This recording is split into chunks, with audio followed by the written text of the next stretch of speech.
Sejam muito bem-vindos, amigos queridos, para mais uma reflexão do Grupo de Estudos Espíritas Missionários da Luz. Meu nome é Lívia e hoje eu trouxe um tema para a gente refletir que traz muitas dúvidas no nosso cotidiano, que é a questão da paciência. Tantas coisas acontecendo, nós estudamos muito quanto que a paciência é benéfica para a nossa vida, mas será que nós estamos interpretando a paciência realmente como ela deve ser interpretada? Porque aí se questiona muita coisa. Por exemplo, olha, para eu ser paciente, então eu tenho que concordar com tudo que se está dizendo, que se está fazendo, para não entrar em atritos e tudo mais. E a gente fica meio que perdido muitas vezes nessa questão, porque olha, estou me reformando, estou fazendo a minha reforma íntima, estou tentando melhorar. No entanto, tem coisas que é difícil a gente viver e entender e tenho que aceitar tudo que me chega, né? A gente fica nessa dúvida, nesse questionamento. E sobre isso eu achei um texto muito interessante que está no livro chamado Opinião Espírita. Esse livro, ele é uma psicografia de Chico Xavier e Valdo Vieira e os capítulos intercalam textos de Emmanuel e André Luiz. E o texto que eu vou compartilhar com vocês hoje é um texto que é de autoria do André Luiz. Ele foi psicografado pelo Valdo Vieira e ele se chama Estar com Tudo. E o André Luiz vem falar justamente sobre essa dúvida, sobre esse questionamento que nós temos muitas vezes sobre essa questão da paciência, de como vivenciarmos, como experienciarmos nas situações adversárias, nas situações conflitantes, essa questão da paciência. E lá o André Luiz nos diz o seguinte: frequentemente encontramos companheiros de excelente formação moral, convictos de que atender à caridade será aceitar tudo e que a paciência deve tudo aguentar. E realmente, nós pensamos muitas vezes isso, né? Quando a gente pensa na questão da paciência, a primeira coisa que vem na nossa mente é o mundo caindo lá fora, o outro xingando a gente, a casa caindo e a gente lá pleno, sereno, aguentando tudo que nos chega, né? Mas aí ele vem nos explicar um pouquinho melhor do que seria essa paciência interpretada para o nosso dia a dia, né? E ele segue dizendo assim, o André Luiz: a evolução, no entanto, para crescer, exige muito mais a supressão do que a conservação. É interessante, porque muitas vezes a gente não para pensar nisso, né? Para nós evoluirmos, para nós crescermos, ele fala assim, ó, tem muito mais de arestas para serem aparadas, muito mais de coisas para serem retiradas do que serem conservadas, né? Existe ainda muito a necessidade da modificação de muitas situações e atitudes na gente mesmo, para que a gente possa crescer e evoluir. E aí ele vem explicar que as coisas são assim no todo também. A evolução, para crescer, exige muito mais a supressão do que a conservação. E ele segue dizendo: em nenhum setor da existência, o progresso e a cultura se compadecem com o estar com tudo. A caridade da vida é aperfeiçoamento. A paciência da natureza é seleção. Todas as disciplinas que acrisolam a alma cortam impulsos, hábitos, preferências e atitudes impróprias à dignidade espiritual. Todos os seres existentes na Terra se aprimoram à medida que o tempo lhes subtrai as imperfeições. Quando a gente faz uma pausa aqui para refletir, a gente percebe que o André Luiz já vem dando uma mexida naquilo que a gente considerava como sendo paciência. Então a gente sai daquela imagem de que o mundo está caindo, estamos sendo atacados, a coisa está muito louca e a gente está lá simplesmente zen, meditando, aguardando passar e vem falar, ó, não, a paciência da natureza é seleção. Então ele já começa a pôr a paciência, tirando ela de uma forma passiva e começando a colocar ela no campo da coisa mais ativa, atuante, né? E aí ele vem dar exemplos pra gente. Ele fala assim, ó, na experiência cotidiana, os exemplos são ainda mais flagrantes. Compra-se de tudo para alimentação no instituto familiar, mas não se aproveita indiscriminadamente o que se adquire. O corpo, a serviço do espírito encarnado, às vezes se nutre com tudo, mas nunca retém tudo. Expulsa mecanicamente o que não serve. No plano da alma, a lógica não é diferente. Podemos ver, ouvir e aprender tudo. Mas, se é aconselhável destacar a boa parte de cada coisa, não é compreensível concordar com tudo. Aí, quando a gente escuta isso, né, a gente já começa a sentir um alívio, né? Fala, olha, bom, então agora começou a ficar melhor a situação. Ele não está propondo que ninguém saia aqui como louco, atacando o mundo e querendo impor sua verdade, não. Mas ele já começa a mudar aquele patamar de que a gente tem que aceitar tudo e ficar sem se manifestar e entrar em outras sintonias para não entrar em desacordo. E começa a colocar a gente num patamar de que, olha, você pode ter a sua verdade e você não tem nem deve concordar com tudo. Mas daí ele vem começar a explicar para a gente como isso se dá sem que a gente parta para um plano da agressividade. Porque nós ainda temos muito esse mecanismo de achar que é 880, né? Ou eu concordo com tudo, sou extremamente passivo, aceito tudo e engulo as minhas verdades, né?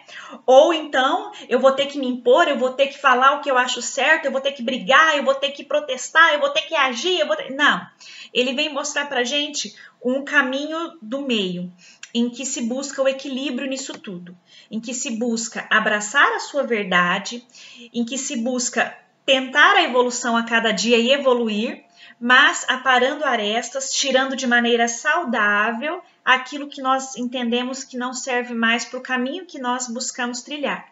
E ele diz o seguinte: necessário ver, ouvir e aprender com discernimento. Imprescindível observar um companheiro mentalmente desequilibrado com caridade e paciência, mas em nome da caridade e da paciência não se lhe deve assimilar a loucura. Portanto, aí já começa um ponto importante. Para aqueles irmãos que nós temos contato, que nós percebemos um total desequilíbrio, né, no agir, no pensar e no falar, ele não recomenda atrito de maneira alguma.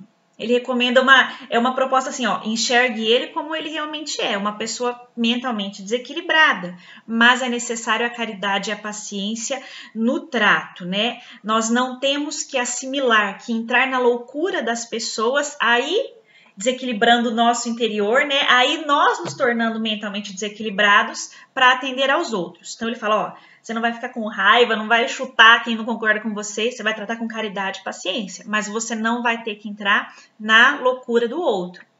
E ele segue ensinando: devemos tratar com benevolência e brandura quantos não pensem por nossa cabeça.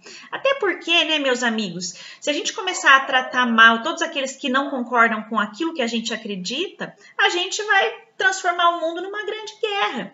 E quantas vezes o tempo passa e não mostra que aqueles conceitos que nós tínhamos por certo, na verdade, tinham algo de errado e o outro que vinha contrário a gente tinha uma certa razão naquilo que propunha. Então é interessante que a gente não saia por aí se desequilibrando, brigando, xingando, mas que a gente comece a trazer esse respeito com relação aos diferentes, né? Então, retomando a parte do texto ali que ele estava falando sobre isso, André Luiz diz: devemos tratar com benevolência e brandura quantos não pensem por nossa cabeça. Entretanto, a pretexto de lhes ser agradáveis, não se lhes abraçará os preconceitos, enganos, inexatidões ou impropriedades. Quer dizer, a gente não tem que buscar ser agradável para o outro comungando das mesmas ideias que eles. Se nós não concordamos, nós temos que aprender, através do respeito, da brandura, da bondade, sabermos colocar a nossa posição respeitando a posição do outro. Lembrando que nenhum de nós é 100% dono da verdade, né? Todos nós temos contato com parcelas da verdade e o tempo vai trazendo os esclarecimentos necessários para um e para outro, né? E segue André Luiz dizendo: a doutrina espírita está alicerçada na lógica e para sermos espíritas é impossível fugir dela, impossível fugir da lógica. Há que auxiliar a todos, como nos seja possível auxiliar, mas tudo analisando para que o critério nos favoreça, né? Quer dizer, a gente tem que ter braços acolhedores para quantos chegarem até nós, mas em todas as situações não podemos abandonar o discernimento, o raciocínio, buscando analisar as situações para que possamos nos colocar da maneira como acreditamos ser a melhor. Essa maneira sempre vai ser a mesma? Não. O tempo vai ensinando e a gente pode ir se modificando aos poucos. Podemos e devemos, né, nos modificar para melhor a cada dia. Mas, independente da posição em que estamos, podemos auxiliar, acolher a todos, mas analisando tudo para que tenhamos o discernimento de escolhermos aquilo que achamos mais adequado, mais apropriado, sem atacar ao próximo, né? Sem querer destruir ou impor a nossa verdade ao outro. E segue André Luiz ensinando. Paulo de Tarso, escrevendo aos Coríntios, afirmou que a caridade tudo sofre, tudo crê, tudo espera, tudo suporta, mas não se esqueceu de recomendar aos Tessalonicenses que examinassem tudo, retendo o bem. Admitamos assim, conclui André Luiz, com o máximo respeito ao texto evangélico, que o apóstolo da gentilidade ter-se-ia feito subentender naturalmente, explicando que a caridade tudo sofre de maneira a ser útil, tudo crê para discernir, tudo espera de modo a realizar o melhor, e tudo suporta a fim de aprender, mas não para estar em tudo e tudo aprovar. Que ensinamento maravilhoso que André Luiz nos traz, fazendo a gente refletir sobre muitas situações que vivemos no nosso cotidiano, né? Que a gente possa buscar aplicar isso na nossa vida, olhando as situações ao nosso redor, sabendo ter um distanciamento necessário para refletirmos e formarmos a nossa opinião, buscando a contribuir da melhor maneira, pelo modo como acreditamos ser bom, mas respeitando aqueles que não comungam das mesmas ideias que nós temos, sabendo que o tempo é senhor de tudo e vai trazendo as verdades e os ensinamentos necessários a cada um. Saibamos então trabalhar a paciência da maneira como André Luiz nos propôs neste texto, não mais de uma maneira passiva que só espera, que só aguarda, mas trabalhar a paciência de uma maneira ativa, colaborando para o crescimento individual de cada um de nós, mas também do coletivo, através do exercício do amor, do respeito e dando a nossa contribuição naquilo que nós acreditamos ser bom, mas sem abandonar, sem deixar de lado o respeito e o amor ao próximo.